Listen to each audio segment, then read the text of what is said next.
And hello guys, once again welcome back muli sa ating channel Chloe TV. Ayan, maligayang pagbabalik, especially sa ating mga EDSI Solid supporters. Naku, maligayang araw po sa inyong lahat guys. And syempre sa ating mga kababayang OFW na walang ibang libangan kundi manood ng ating Kalingap serye, especially ito sa EDSI. Shout out po sa inyong lahat. Mag-ingat po kayo palagi kung saan man kayo naroroon. At yun na nga ang pinaka-inaabangan ng lahat, no? Ang pag-ribbon cutting dito sa bahay ni Beyonce. Pero yun na nga po, naging na-postpone ang ribbon cutting kasi nga po may problema doon sa bahay ni Beyonce. So mamaya guys ay ating malalaman kung bakit nga ba, ano nga ba ang dahilan kung bakit hindi matuloy ang ribbon cutting dito sa bahay ni Beyonce. So yun na nga sobrang ganda na, sobrang planchado na lahat, tapos na ang mga ilaw, pintura, tsaka as in sobrang ready na, pero ito lang yung dalawang to yung problema kung bakit hindi matuloy ang ribbon cutting. At yun na nga po, nadismaya rin si Kuya Bal, no, kasi may darating siyang, may dumating ng mga bisita para saksihan ang ribbon cutting sa bahay ni Beyonce. Pero yun na nga po ang problema, hindi matuloy. At doon grabe, marami ang nadismaya. And yun na nga, sabi ni Dr. Lab na may problema daw doon sa bahay ni Beyonce, kaya hindi matuloy ang ribbon cutting. So mamaya guys, alamin po natin yan. Pero bago tayo magpatuloy sa ating reaction video, huwag kalimutan mag-subscribe. Siyempre isama yun na rin po notification bell para every time mag-upload po tayo, updated po kayo palagi. Siyempre huwag din natin kalimutan suportahan ang ating ama ng Kalingap, si Kuya Bal Santos Matubang, si Ate Edna Vlog Kalingap Rab, at siyempre si Jack Matubang. Suportahan din po natin ang ating Keyboys, Kalingap Partners, at ang ating mga charity vloggers sa Pilipinas. So yun na nga, huwag na nating patagalin pa. Alamin muna natin ang dahilan kung bakit nga ba na-postpone itong house blessing sa bahay ni Beyonce. Panoorin muna natin ito. Mga Kalingap, may topic tayong pag-uusapan about po sa ribbon cutting. Ribbon cutting po, no? Sa bahay po ni Beyonce, mga kaibigan. Sa bahay po ni Beyonce po ay malapit na po ang nasabing ribbon cutting. Subalit, anong nangyari? Bakit po mapopospone ang ribbon cutting? Yung house blessing po naka-schedule po ng March 1, which is tomorrow, mga kaibigan. Mayroong bisita ngayon alas 10 darating dito sa Lighthouse. 10 sila para saksihan po yung event, yung ribbon cutting po bukas. Nalaman nila po ay late na, no? Kasi nag-travel sila ng malayo. Ngayon, naka-schedule po, nag-absent sa mga trabaho nila. Isipin niyo po mga Kalingap, nag-absent sa mga trabaho para lang po makikisama, makisaya, no? Sa ribbon cutting, supposed to be tomorrow. Subalit, na-postpone. Mamaya, para maniwala kayo, i-vlog ko. I-live ko mamaya pagdating ng mga 10 bisita. 10 pa lang yan, may darating pang iba. Hindi nga po natuloy yung nasabing ribbon cutting ni Beyonce bukas. May mga naka-schedule kasi mga pupunta rito, mga kaibigan, yung mga solid EDSI supporter. Naka-schedule na sila, nag-absent, nagpaalam sa mga boss na sumaglit sa daet. Subalit, ano pong dahilan kung bakit po hindi matutuloy ang ribbon cutting bukas, March 1? Alam niyo ba ang dahilan? Mga Kalingap, Alam niyo ang rason kung bakit po hindi matutuloy yung ribbon cutting house blessing po sa bahay ni Biancy bukas.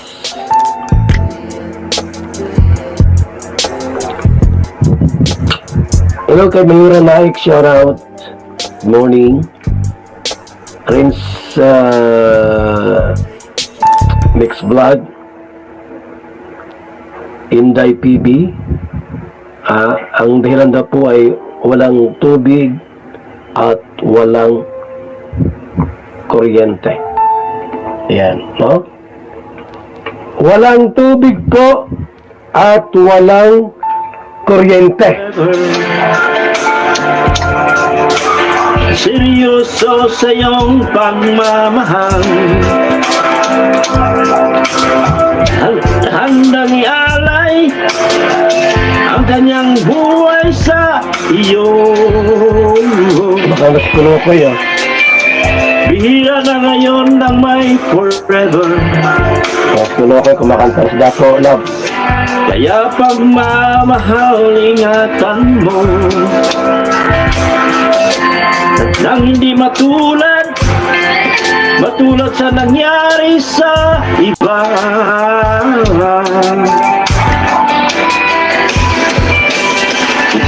Diyan siya ay walang ilaw, diyan siya ay wala pating tubig. Problema'y pag-usapan lang, di na lumala, kaya ayusin na agad. Ano yan mga kaibigan? Alam na pong dahilan kung bakit po hindi tutuloy po yung ribbon cutting. Sapagkat si Biancy po ay walang tubig at walang kuryente. Hindi po pwede po yun na gano'n. Na magkaroon po ng ribbon cutting, walang kuryente. Wala pang tubig. Sino kaya po ang may kasalanan dito? Sino po kaya ang may kasalanan? Mga kalingap, sa nangyaring ito. Ha? Wala pong kuryente, Walang tubig. Yan. Yan, sabi niya. Ang kuryente po ay hindi pa po malakad-lakad kasi kailangan po natin ng budget bago lumakad. Panibagong pangalan po kasi kailangan i-apply sa panibagong pangalan. Kasi yung dating naglalakad ay hindi po maayos. Hindi maayos. At hindi po niya inaalam. Hindi na alam. Si Paring Biran ay may dati ng kuryente. So line 2 dapat ang gagawin niya. Line 2, pasado na sana yun.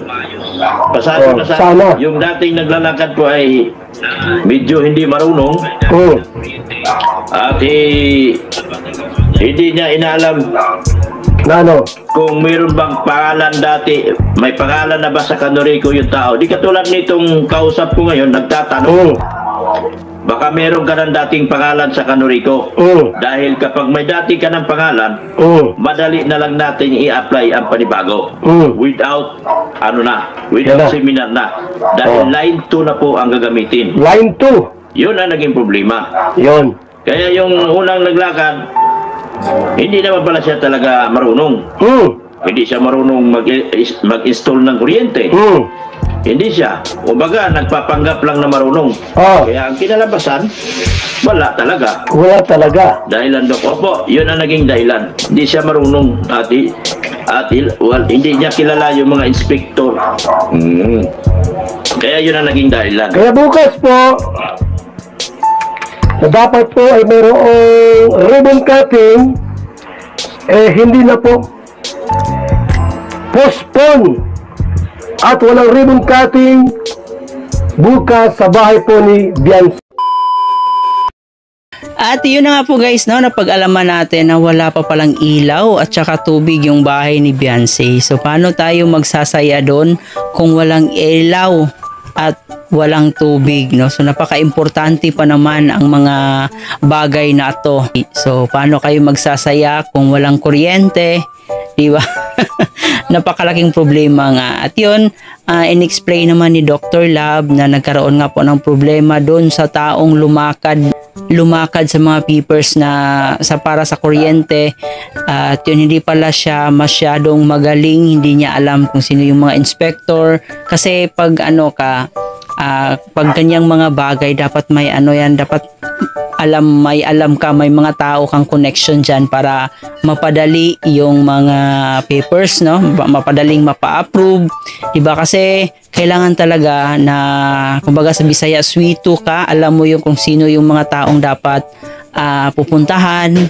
So dapat may lead ka na sa mga pangalan kung sino yung lalapitan mo. Kasi alam niyo naman, pag gobyerno, talagang ang daming dyan, no? Ang daming mga chichibureche, ang daming hihinging mga requirements. So dapat talaga na kapag ikaw yung lalakad pag nagpapakabit ka ng kuryente or tubig, dapat alam mo talaga kung sino yung dapat mong lapitan. So yun na nga ang problema, yung una nilang nilapitan is hindi pala siya ganun kagaling, no? Kumbaga wala siguro siyang masyadong backer na kilala doon sa kanilang local government or doon sa pakabitanan ng kuryente o tubig, kaya ang nangyari na pumalpak siya. So yun, sabi naman ni Kuya Bal, gagawan nila ng paraan at alam naman natin lahat po tayo excited dito. So yun na nga, yung iba na disappoint dahil yun, excited po ang lahat, especially po doon sa paglipat nila Beyonce, kasi isa talaga to sa pinapangarap ng mga EDC supporters na makita nilang makalipat ng bagong bahay itong si Beyonce at ang kanyang pamilya, no? So lahat excited, pero yun na nga, nakadismaya itong balita na to. At syempre nakakaano rin dahil meron pong mga bisita si Kuya Bal at hindi po expect na mangyayari ito. So kung ako si Kuya Bal, sobrang nakakahiya din po sa part ko na iimbitahin ko sila tapos hindi pala matuloy. At yun na nga, nag-absent pa sila sa trabaho para lang makadalo sa house blessings dito sa bahay ni Beyonce. Pero kahit ganun pa man, we always think positive na mangyayari ito, no? Alam natin na mahal si Beyonce ng Diyos, so mangyayari at mangyayari talaga to. So may mga problema talaga na hindi natin akalain na darating. At yun na nga, ang importante, hinahanapan ng solusyon kung ano man yung dapat gawin para matuloy na po ang house blessings dito sa bahay ni Beyonce. So alam ko mga solid EDC supporters, sobra kayong nag-aabang talaga. Alam natin na ginagawan talaga nila ng paraan to para masolusyonan agad tong problema na to. So yun lang guys ang ating reaction video sa araw na to. So kayo guys, ano yung opinion nyo? Ano yung masasabi nyo dito sa exciting part na sana pero naudlot, no? Mga ka-EDC dyan, ano yung masasabi nyo? So comment nyo dyan sa ating comment section. Sa mga hindi pa nakapanood ng full live video ni Kuya Bal, pwede nyo po siyang panoorin sa kanyang YouTube channel. Bago natin tapusin, huwag kalimutan mag-like and share sa ating video ngayon. At syempre guys, mag-subscribe na rin po kayo. Higit sa lahat, huwag natin kalimutan, suportahan ang ating buong team Kalingap sa pangunguna ni Kuya Bal. So, ito nga po pala inyong host, si Chloe TV. Hanggang dito na lang. Thank you for watching.